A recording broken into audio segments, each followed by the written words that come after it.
All right, welcome in. Late Kick is live. It is Tuesday night, December 8th, the year of our Lord, 2020. We're jam-packed tonight. I was going through what we are going to discuss tonight, my promise to you in less than an hour, and I decided we could probably do 4 shows out of this one show tonight, but we're not the kind of folks that like to drag stuff out. When we're done, we're done. We move on to the next topic like 95% of the time. So we are talking about the playoff tonight. Very broad, generalized, not going to go down that road only because we're going to go down it at length a little bit later this week. I'll tell you what I mean by that in just a second. It's very unique. We haven't done something like this at least this year, so I think you'll like it. Also, several coaching updates. Now, we've been doing this. Some of these schools we've been hitting on like every show, but that's only because there's new stuff to hit on every show. And I got to be honest with you, some stuff's taken me by surprise. Like the Harbaugh stuff, that's not surprising. Tom Herman, not surprising. There's some other stuff out there that's pretty surprising. We're going to discuss all that tonight. Gus Malzahn, I think, is in legitimate trouble at Auburn. This isn't something I expected. I have spoken to you at length about this. We have disagreed. Me and some of you Auburn fans, we've disagreed about this, but it's your program, not my program, as I always tell you. So we'll discuss where that is. Does the Mississippi State game matter Saturday? To me, it's always seemed ludicrous that the fate of a man who has been there close to a decade would rest on 4 quarters of football. I don't know that that's the case, but we'll talk about that. LSU is a mess. I mean, LSU is on fire, figuratively at least. And it's a unique situation. I was over on the Go 24/7 board earlier today, and I said, it's a situation where a lot of you had reached out to me in the DM feature. DM means direct message. Someone asked me that. DM means direct message. The DM feature on the 24/7 Sports website, as well as Twitter, as well as email. So you guys hit the triple header there of asking me, hey, just slap the program tonight. And I'm not necessarily going to do that. I'm going to be truthful about it because there's a lot that needs to be said and has to be said about LSU. It's not a good situation. And it's not just a 2020 situation. That's the most important part. We're going to talk about that in just a second. Also, some thoughts on Shane Beamer. When we were talking to you Sunday night, he had been announced, and I gave you some initial thoughts, but that was before the press conference that got, at this point, 100% approval rating from the Gamecock faithful. So we're going to discuss all the things I just told you, as well as give out 2 new best bets. One of our games got postponed, which I learned about 14 minutes ago. So let's dive into it, because we've got a whole lot to get to tonight. Let me refresh the old computer, so there is no excuse. All right.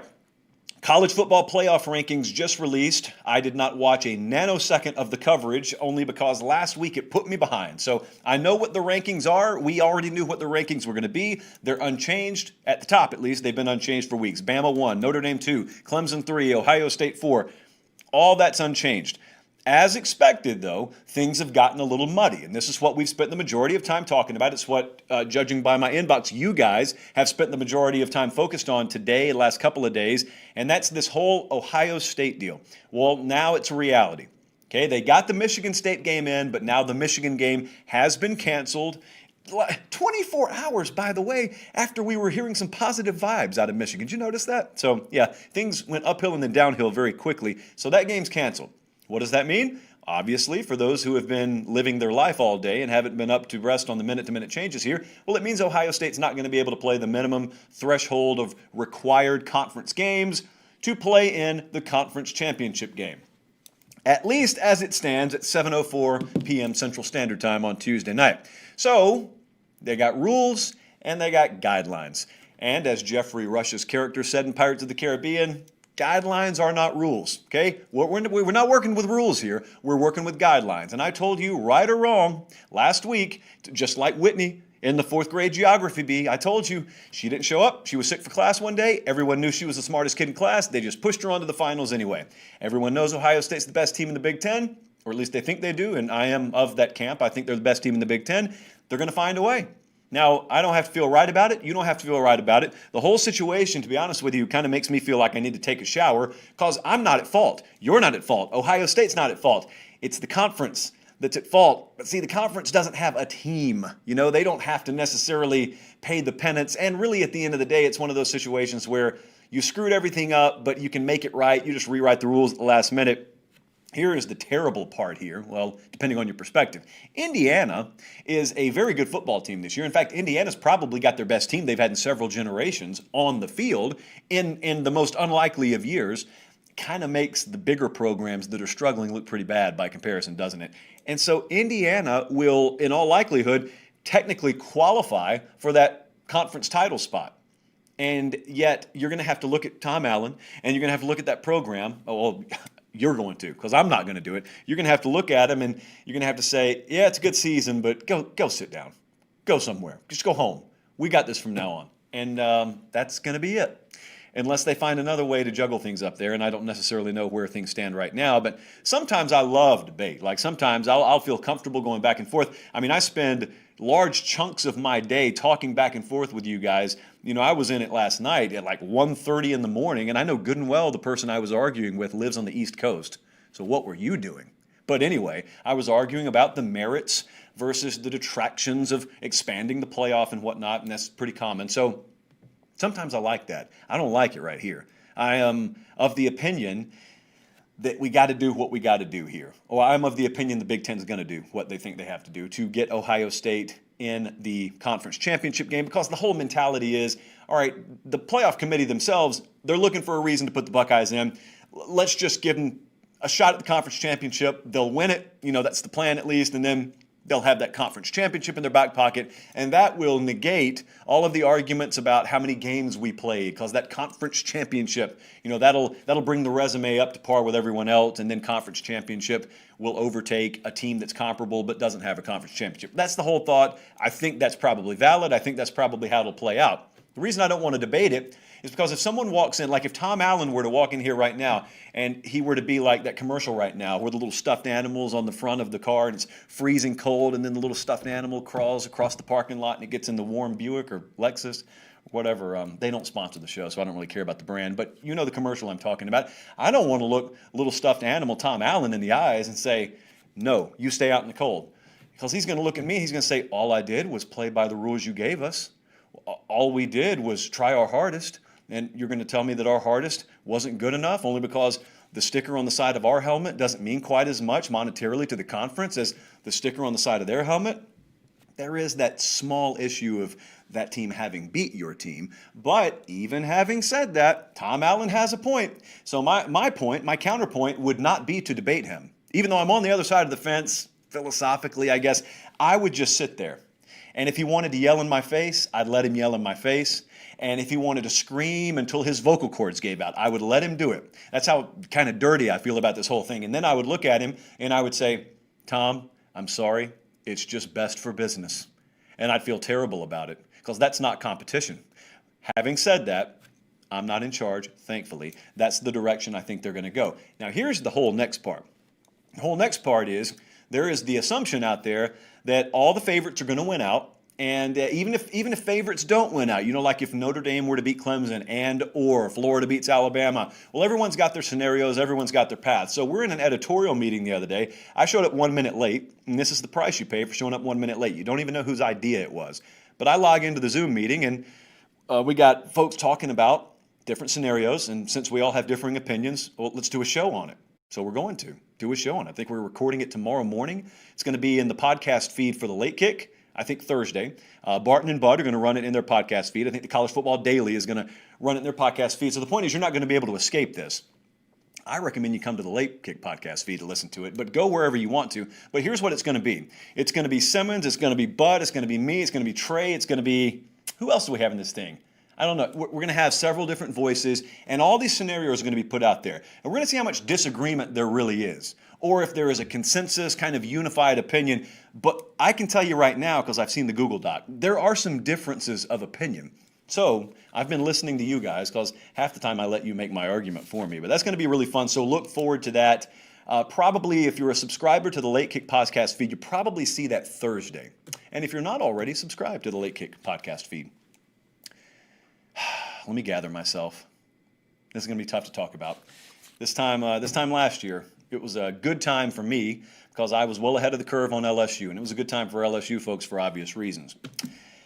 There were two themes around LSU football coming into this year. The first theme was that of the house money swagger. You know, the mood tracker we did, and we talked about the house money swagger that you have when you just won a title. And even if everything falls off a cliff this year, we got the title. And here was the second theme that really coincided with the first theme that made it okay. everything will be back to normal in 2021, right? It's basically a hangover philosophy, except it's going to last a whole year. But even if it lasts a whole year, like that's it. When we bring in the new year, it'll be out with the hangover. There was one fear, and it's always been tucked away in the very, very back of even the most hardcore LSU fans' mind. And that is, what if things were to get so bad and so irreversibly off course this year that we couldn't put the lid on 2020 and this spilled over into 2021 and beyond? And it's happening right now, right before your eyes. So let me take you back to the beginning of the year. We had a lot of drama in the offseason with LSU, but then we finally got to the season. And what people hoped, and I'm chief among you, what people hoped was you'd kind of stretch your chest out and you'd hit that finish line, and once we got into the season, things would be okay. They'd just figure themselves out. Still going to have a more talented roster, even with the opt-outs and the draft departures than most of the teams we play, especially this team we're playing in week one, right? Mississippi State comes into town, double-digit favorite against them, and they smoked LSU.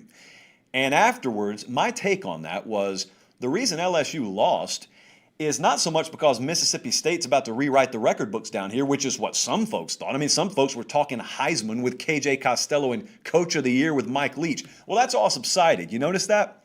But guess what hasn't subsided? What I thought about LSU after that game. I came on here, and some of you disagreed, and that was fine, but I said the reason that team at home lost is that's not a football team. They don't look like a football team. Now, my philosophy there and my assumption was kind of this generational confluence of events that happened. Part of it was the draft, obviously. Part of it was COVID, taking away spring. Part of it was the wave of opt-outs that LSU saw. You had some social unrest behind the scenes down there that some programs handled a whole lot better than others. And then also you had personal stuff going on in Orgeron's life. So you can say that other programs had to deal with that. Well, yeah, to varying degrees. I don't think they all dealt with the confluence that LSU dealt with. And so it all comes together. And the way I looked at it coming out of that Mississippi State game was that it's not a team. It's a bunch of guys, like they're all in the locker room, like they have the uniforms on, they got the numbers, but that's not a team. Whatever that magic ingredient is that sort of bonds a team together, and it's more than just a collection of individuals, that didn't exist in week one at LSU. So then my next question was, there's still talent here, so what week is it going to happen? How deep into the season are we going to have to get before LSU is a team? The answer is it was never going to happen. It never occurred. At no point this year did LSU hit stride. Even some of the most positive moments in this season occurred in the losses, like last week, for example, 20-7. At Texas A&M. I mean, held a top 6, top 7, whatever they are, team under 3 touchdowns. That's nice. It's a loss. It's a double-digit loss in a rivalry game. They never became a team. Okay, so even having said all that, that still falls under theme number 2, which is, we'll just limit all the damage to 2020, and then we'll move on. Okay, so then we get into the season a little bit, and we just had the Alabama blowout last week, and now it started to really go sideways last night publicly. Last night, if you were paying attention last night, you know what I'm talking about. Eric Gilbert, who was for my money, the best player I've seen in person in high school. He played at Marietta here in Georgia. I was in Georgia when he was at Marietta. A lot of folks thought he was going to Georgia then. As his announcement drew closer, he's going to Alabama. Well, he shocks everyone. It was a genuine 5-star shock the world deal. He goes to LSU, and he goes down there. He's going to be an immediate contributor, which he has been. Well, last night, Eric Gilbert just decided he probably doesn't want to play for LSU anymore. And there's nothing set in stone right now, but the smart money down in Baton Rouge is that guy's going to opt out of this season, and he may not be back.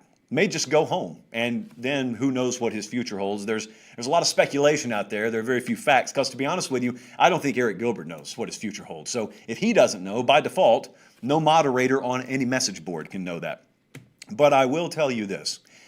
That happening and that going public, and then Ed Orgeron confirming it this morning, which I'll get to in just a second, that triggered a lot of emotion. I knew it was coming, and I was validated in that assumption that it was coming. And a lot of you had been holding it back, and then once you saw this high profile, this recruitment was a spectacle, and him coming to LSU was a spectacle, and once you saw that guy publicly say, I don't want anything to do with this anymore, well, in not so many words say that, with his actions, a lot of folks let loose. It's like there was nothing more to hold back. And there's been a bunch of anger because a bunch of folks close to the LSU program, they've seen it unraveling and they felt it unraveling behind the scenes. And to be honest with you, the first thing that raised my antenna, and I talked about it on the air, was Orgeron. I don't know if bold's the right word. I think in retrospect, it's more ignorance. Being ignorant enough, again, respectfully, to go public and say, the defensive coordinator from our national title team, Dave Aranda, I've never heard a bad word said about him aside from Ed Orgeron. That guy's out of here and Bo Pelini's in. We're going to be improved now. So, unnecessarily, by the way. It's like no one out here has a problem with Dave Aranda. So the only problem we're going to have is if we got your back and then you just convince us he was a bad dude. Well, how's that working out now? You didn't have to wait until this weekend, certainly. You saw off the jump at the beginning of the season. Just total ineptitude defensively. Never got better. At no point did it ever get better. And so that kind of raised my antenna. Because here's the thing. For him to have said that, it would, by default, mean he saw something in practice that convinced him they are better now than they were last year. There is nothing about that product at any point this year that's been put on the field that could ever have validated that. So you got to ask yourself, what was the head coach of this program ever thinking? What did he ever see? And the only thing that you can come up with is the same thing that I would tell my sister if she were questioning play calling in a football game. I would tell her, Lauren, you don't really know what you're talking about. You need to keep your mouth shut on this. The head coach of a program is not supposed to sound like that, though, especially if it's his program. The head coach of the program with which we're talking about probably needs to have a pretty firm grasp on the I don't know if I want to use the word I was going to use, so I won't. See, that's that filter. You got to work on it if you're going to do live TV, kids. The strength, shall we say, of units on his team. You got to know what you have there, and he didn't. Okay, so then we move into the season a little bit, and then you start to hear about it, and you start to hear about the opt-outs and the reason for the opt-outs, and he came on 104.5 down in Louisiana this morning. Ed Orgeron did. And I think it's a weekly appearance with T-Bob Hebert and the guys down there. And he shot all this down. And I don't buy it for a second, for the record. Ed Orgeron telling you, or telling them, and then through them telling us, no, it's not really a big deal. You know, it's overblown. I don't get the sense at all that there's been any kind of dissension, any kind of disconnect. Well, here's the thing. If he's the reason for the disconnect, he'd probably be the last person in the world to ever acknowledge it, wouldn't he? I think that stands to reason. So the root of the issue here is culture. A lot of folks think this is coach speak or this is just cliches. No, it's everything a program's built on. It's culture. And here's the problem, as it turns out. Culture is cultivated and is a reflection of leadership. Ed Orgeron's not a defensive specialist. Ed Orgeron is not an offensive specialist. Ed Orgeron is supposed to be a culture specialist. If the culture sucks, who's it going to fall on? He knows. Ed Orgeron knows. He's not going to go on a radio show and admit it. He knows whose plate it falls on.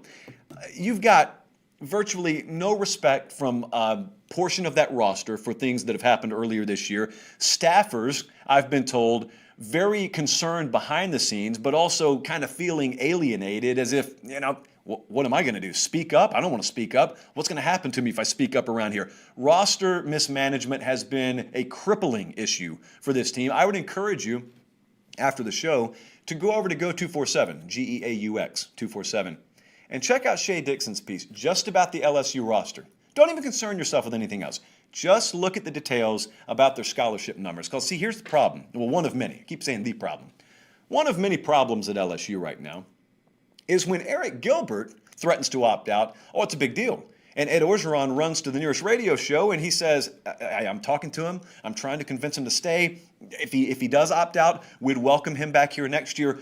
I don't have a problem with that. But you see, the same is not said when backups walk out the door down there. And sometimes backups are walking out the door because they were horribly misevaluated in recruiting and they should never have had a scholarship spot down there. Or it could be internally, things were mismanaged, but for whatever reason, you know, Eric Gilbert's not the first opt-out down there and won't be the last. But, I mean, if your backup right guard opts out, you know, it's not front page news. Like, it's not going to dominate the headlines of 247sports.com. But you know what you don't get back from that spot any more than you do if Gilbert opts out? You don't just immediately get that roster spot back. And if it happens once or twice, that's okay. But you ask any player personnel guy or girl out there, you start having wave after wave of these things happening, you don't rectify that. It's not like you say, oh, screw it. In December, we'll sign 32. It's in 2005. It's not meat market anymore. You can't go out there like you did at Ole Miss and just oversign and immediately over the span of 1 to 2 classes, we're going to fix our roster problems. They got, I think the count was 66 scholarship players right now. The cap's 85. Most programs like to float between 75, 85, closer to 85. They're not close. And they can only sign 25 per class. They got a problem right now. And that's before any other opt-outs happen. I know there are rumors, nothing confirmed so far, but there are a lot of issues here. And so I go back to this main point. I don't know that this is something that has a lid put on it in 2020. Because new hires don't solve this. If it's a culture problem, then that stems from leadership. It's a soil issue, in other words. No seed in the way of a new offensive coordinator or a new defensive coordinator or a great recruiting class. Those seeds aren't growing if the soil is poor. The soil right now is poor at LSU. What's the solution? I have no idea. Because really, when we're honest with ourselves, the only true solution is not even something we can speak out loud right now. Outside of just off-field scandal at a magnitude the likes of which we haven't seen, who knows what the future holds. Outside of that, I mean, you and I both know that's not happening immediately. So I wish I had answers for you, but I will tell you I'm observing the same thing you are, and I feel the same way you do. How about Michigan? Oh, the computer's updating at the worst possible time. All right, there we go. All right, Colin, let's start over for VOD purposes. At the University of Michigan, there's been a lot of talk. And it's all been that talk. There's been talk on this show as well about the University of Michigan. Past 2 or 3 weeks, we've been hitting on this pretty hard. And I've indicated that there are 2 paths, really, at Michigan. Path number 1 is Jim Harbaugh leaves at the end of the year to take a job in the NFL. Path number 2 is Jim Harbaugh has a contract extension, and he signs it, and he's the head coach at Michigan next year. There was no path 3. Never saw him being fired. Even at the worst of the worst moments this year for Michigan, never saw it coming. I don't know how to say this. Those weren't guesses. Sometimes we guess, and when I do, normally, if you've watched the show long enough, you understand how to read this. I'll tell you when I'm guessing. Those aren't guesses. That's just the way it is. Bruce Hornsby. That's just the way it is. Now, having said that the last couple of weeks, since then, some new information has come out that it sort of seemingly verified what we've said on this show, but I want you to pay close attention because really not a whole lot's changed. So John Bacon last night, or it's been in the last few days, came out with a report, and I want to read a quote from it. It's a good piece. I encourage you to go read it from John Bacon. But he said, A.D. Ward Manuel has discussed a contract extension with a lower base salary and buyout, but good provisions to hire top assistants and large bonus incentives, which, by the way, and this is me talking now, not Mr. Bacon, that's how all contracts in college football should work. Probably the biggest mismatch that no one talks about in all of the sporting public these days is agents versus college administrators. I tweeted that out an hour ago, and one of you hit the nail on the head, and you said, well, that's because it's not the administrators' money they're giving away to begin with. Yeah, it's actually a much broader issue on college campuses than just athletics, by the way, but that's another road down whence we won't go. So that's all.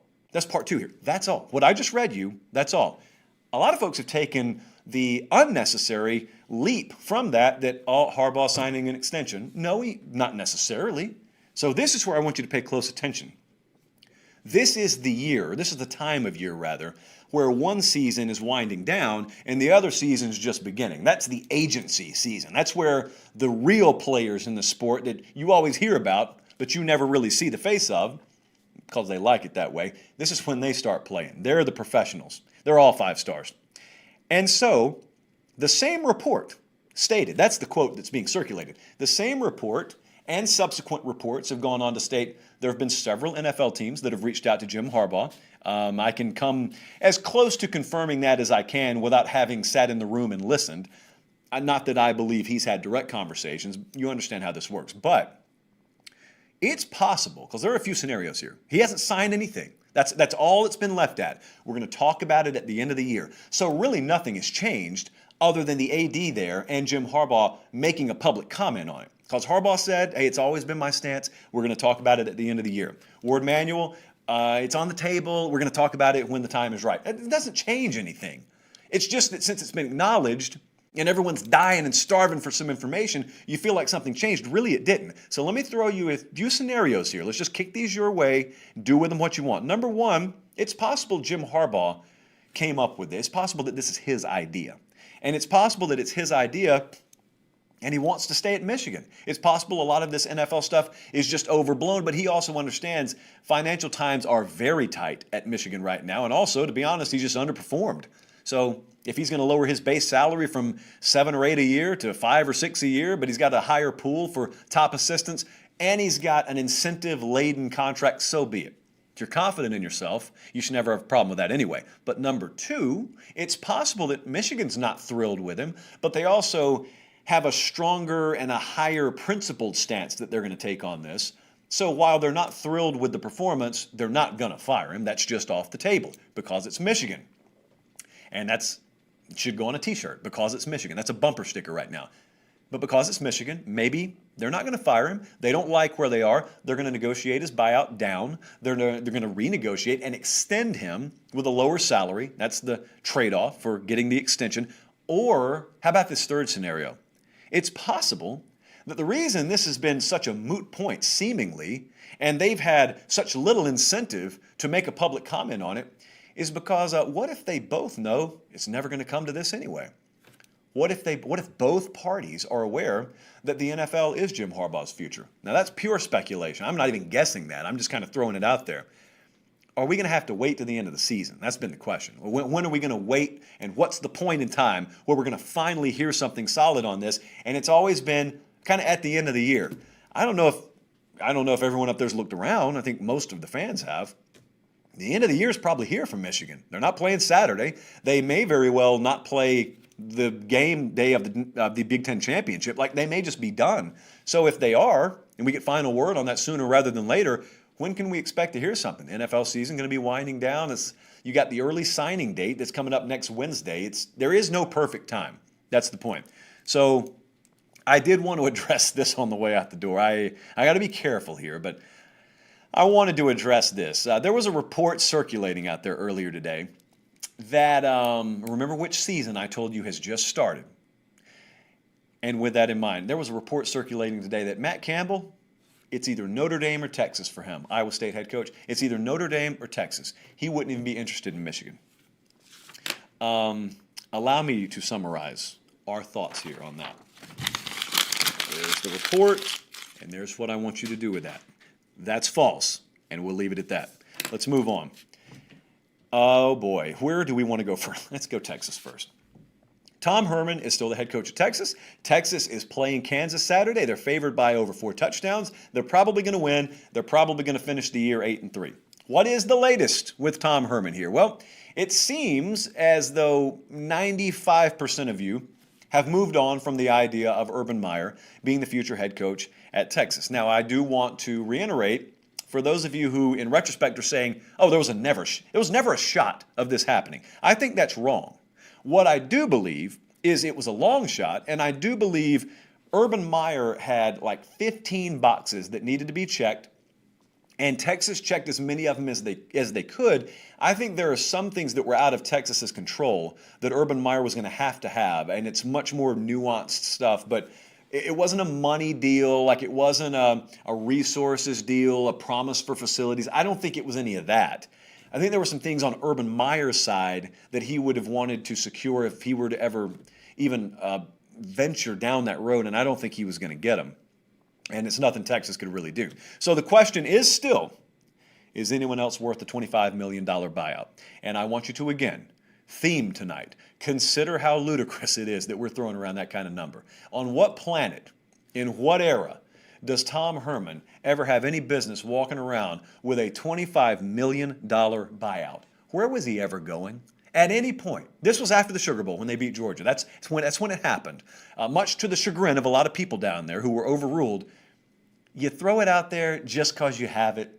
And just you don't ever think it's going to be necessary anyway because, hey, this guy just won the Sugar Bowl. So if anything, it makes you feel good. Hey, we're married to this guy. Yeah, you sure are. Well, you're chained to him. I wouldn't say married. You're chained to him now. Admins versus agents. I'll say it again. It's the most lopsided rivalry in all of sports, not just college, all of sports. So Texas, like I said, probably about to finish 8-3. Now you get optics involved. Back when you had just lost to Oklahoma, things were terrible. The optics were bad. Everyone was on board. Well, now probably going to be 8-3. And so you got a sizable portion, and I understand it perfectly well. You got a sizable portion of the fan base and then outsiders whose opinions shouldn't matter, but they often do, who are going to look and they're going to say, you can't fire a coach who's 8-3. Well, sure you can. You can if you don't feel like he's the right guy for your job. However, this is not just an apples-apples deal. Buyouts involved. So then we circle back to the question that we've been asking, and we're still asking it today, and I would imagine we'll be asking it at least through Saturday. Is there anyone else on any list that you've seen, or maybe a list we haven't seen that Chris Del Conte and company have seen, where a name exists that is a definitive upgrade over Tom Herman, so much so that you're willing to pay $25 million to buy him out and pay a new staff? Does that name exist? I can't tell you I've seen that name, but I will tell you this. I do think there may be names out there that we are not privy to, that haven't been put on any message board or put in any headline that could be in play. Because I'm a believer that the Texas job does have that kind of stroke in the coaching industry still. I think there's one more run that they're going to make. I don't know if we'll ever know about it. I do think there's one more run at least that they're going to make, because I think there's enough folks out there with enough money who have severed ties with Tom Herman, the idea of him being the coach, that they want to take another shot or two at someone else, not named Urban Meyer, before it's just accepted, hey, not ideal, but this is going to be our guy, for better or for worse, at least moving into 2021. Now that's Tom Herman. What about Gus Malzahn? I'm genuinely surprised at this. I'm close to Auburn, and I got to tell you, I am genuinely surprised at how much smoke there is around Gus Malzahn. As recently as a week ago, I mean, coming out of the Iron Bowl, I was hearing, and that's as bad as it gets. You get smoked by your arch rival. You would think things are going to be as bad as they can get out of that. And I was hearing it's not going to happen. This year, it's just not going to happen. Malzahn has as many detractors as he has. There are a lot of merits on his resume, too. You're not hearing about him right now because it's not advantageous to talk about him right now. But listen, regardless, he is in real trouble. And I want to make something clear. A lot of times when you're going to fire a coach, the automatic thing is, like we were talking about with Herman, the buyout. The buyout, is it worth it? Well, whether it's worth it, that we can address momentarily. Auburn's got the money. I've never indicated they don't have the money. I think some of you have misconstrued some of the things I've said on the show. No. It's not that they don't have the money. If you understand some of the names that are on various rooms and things around the Auburn campus, you know, Rain and whatnot. Well, if you understand what kind of money the Rain name has, for example, they got lumber money at Auburn. Lumber money, people. They're not hurting to buy a coach out. It's whether it's prudent. That you don't become that rich by making very, very unwise financial moves, shall we say. So you may think, well, you got a 9-10 figure net worth. It's just a drop in the bucket. It's not about that. It's about whether it's prudent to make the move. Now, if you talk to some folks around Auburn, they'll tell you money's been there. It's not that they're passing around the hat right now. It's been there. They wanted some of them to make a move on him a while back. You had a president that's no longer there, by the way, who may have stood in the way. Various BOT members have stood in the way. And whatever the case may be, there is some thinking down there that I personally haven't had conveyed to me. Doesn't mean anything really. But there is some thinking down there by some people in the know that there's been enough movement to make a move on Gus Malzahn. I am still in the camp, for the record, that I'd be surprised if this happened. I'd be surprised if Auburn fired Gus Malzahn. Not shocked anymore, but I'd be surprised. I keep asking for replacements. It's the game we always play. Just go round and round and round. It's your program. You have a right to be emotional about it because you invest in it financially and emotionally to the degree that you should respect. Is that Keith Niebuhr in the background? I think it was. You should respect a legitimate return on your investment. I get the passion. I appreciate it. I fully appreciate it.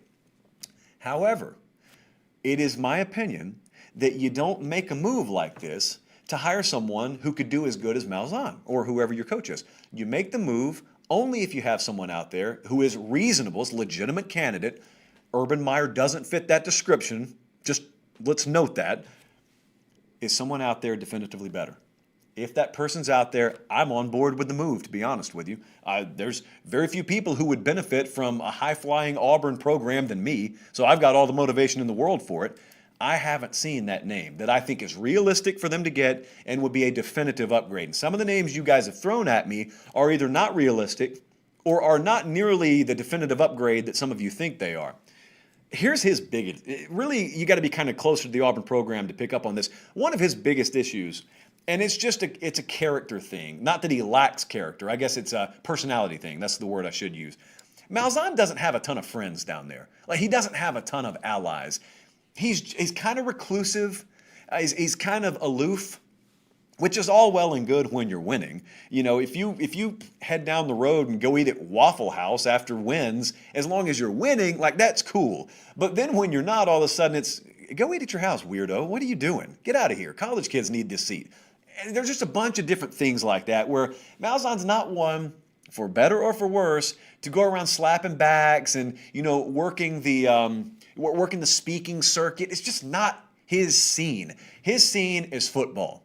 And if it's not football related, you know, he's not really interested in it. I tell you, Nick Saban's got that mentality, but Saban is a master at working that scene. Like, Nick Saban works 380 days a year, I'm convinced. Guy's all over the place. I mean, he'll grind it out all day, and then he'll hop in the jet and go do a speaking engagement that night. And you'll never even know about it. He's all over the place. Not that he's ever been in trouble. He'll decide when he walks away from Alabama. But if Malzahn does that, just that, these are the kind of situations where if folks are on the fence, it probably buys you another year. He doesn't have that kind of equity built up, and he really never has. The only ally he has is the absurd contract that he and Jimmy Sexton backed Auburn into a corner and forced to sign in 2017 before the SEC title game. It was a brilliant move on their part. It was a desperation move on Auburn's part, and if you want to hate on that, I want you to remember what the situation was when that happened. It's not just in a vacuum. Always remember, that was when Tennessee, it seemed like, was burning to the ground. They'd gone through 47 different candidates and been told no, and eventually they settled on Jeremy Pruitt. But the powers that be at Auburn were looking at Malzahn having just beat number 1 Georgia and number 1 Alabama in consecutive, 3 weeks, 2 times in 3 weeks. Hadn't been done before. They're about to go to the SEC title game. He's totally rescued the program and the season from the depths of you-know-where. He wants an extension. We can't tell him no. How are we going to tell him no? And the other thing that snuck in the back door, this is agent season, and he's represented by the best. Arkansas came in the back door. And very conveniently, these rumors about Arkansas willing to back a Brinks truck right up to his back door and take him up to Fayetteville, those rumors were circulating. All that was happening the week of the SEC championship game. So before you talk about how stupid it was, you got to remember the factors. They were looking at Tennessee and saying, Tennessee can't even get a coach. We don't want to be in that situation. Plus, if we fire the guy that just beat number 1 twice in 3 weeks and he's headed to the SEC title game and we won't renew him so he walks, how attractive is our job going to be? They had no choice. They did what they had to do. And now you reap the consequences, I guess, of that. Because that's the ally that Gus Malzahn has. His contract right now has been one of his biggest allies. Let's get some thoughts on Shane Beamer here right quick. Several of you asked about this. Shane Beamer, new head coach at South Carolina, 100% approval rating after the press conference. If you are a press conference guy or girl, boy, you're on board. What I thought was going to be called the Shane train, but apparently we're going to go with Beam Team. I guess it works. It rhymes. But, you know, I had my money on Shane train for obvious reasons. And so it's important to keep in mind something here. As we circle back around to, do we think it was the right hire or not? Well, I made my opinion well known. Like, if I'm running things up there, Billy Napier would have been my number 1 candidate. Well, Napier didn't get the job. And you can believe whatever you want to about the way that went down, but it's important to note, South Carolina seems to have gotten their guy.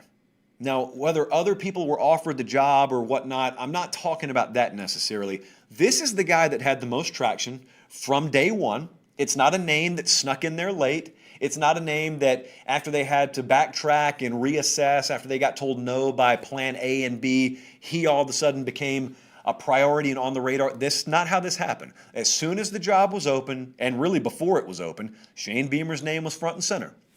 Probably several reasons for that, but the point is, he had support nearly universally behind the scenes there. I'm going to tell you why that's important in a second, but They got their man. So whatever happens down the road, that means I can rightfully sit here and say South Carolina is getting exactly what they asked for.